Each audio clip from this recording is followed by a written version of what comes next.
जी अस्सलाम वालेकुम प्यारे भाई। आज की जो हमारी वीडियो सीवरेज के काम की है, जिसमें 3 इंच का पैप है, उसकी फ़िटिंग है, बिल्कुल आसान फ़िटिंग है। और पी ट्रैप हमारे जो हमने लगाई वो चीनी के पी ट्रैप है। इसमें कम चीज़ें लगा के हमने ये इसकी फ़िटिंग की, एक वाशरूम एक किचन की, बिल्कुल आसान फ़िटिंग है।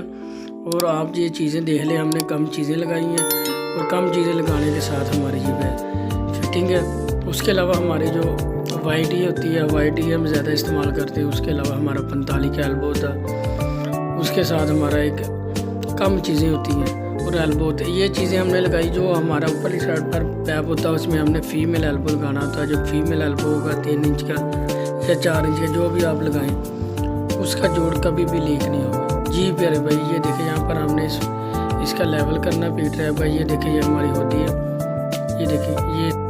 जी प्यारे भाई, ये देखें यहाँ पर 2 पैप जो आ रहे हैं हमारा, यहाँ ऊपर एक वाशरूम है, उसका पानी है